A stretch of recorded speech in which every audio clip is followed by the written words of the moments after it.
If you've been following along with our videos on smart objects, and you've started to experiment with them yourself, you may have run into a peculiar and unsettling phenomenon. That is, if I were to add a layer mask to this smart object, you can see that the mask is not linked with the smart object. So sure, I could do everything I wanted to with this layer mask here. I'll give it this little gradient wipe here. But if I tried to move the smart object, the mask doesn't move with it.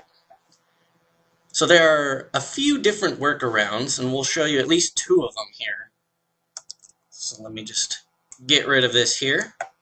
The first of which, let's clear these guides here.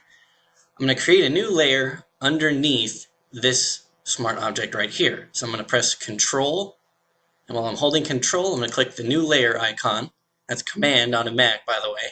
That's going to create a new blank layer underneath the image right here.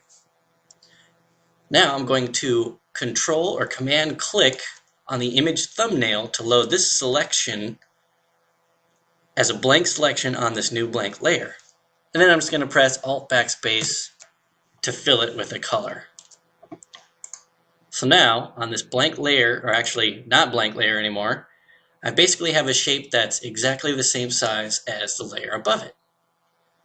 So I'm going to add my layer mask to this shape, and you can see right now that's still not going to do anything. It's going to hide this shape, but it's not going to do much for the smart object.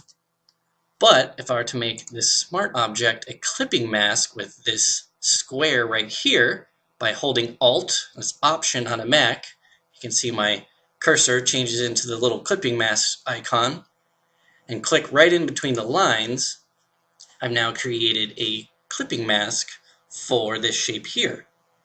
Now when I go to my layer mask here, I'll use the gradient again. Since this smart object is in a clipping mask determined by this square shape underneath it, which is exactly its square shape, by making this square disappear, I'm essentially doing the same thing to the smart object.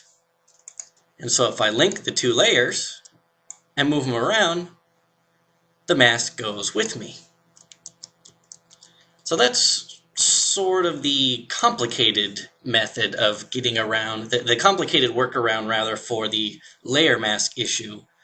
A much easier one is if you just group the layers. So I'm just going to select this layer right here, this horizontal smart object, and press Control G, that's Command G on a Mac, and now you can see it's in its own little group. So on the actual group, not on the smart object layer itself, if you add your layer mask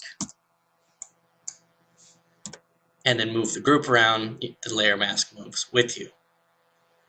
So it's kind of an odd occurrence, and it's one of the few drawbacks to layer masks, but to smart objects rather. But as long as there are workarounds, and someone's always going to find a workaround, I don't see it as being really that big of a deal.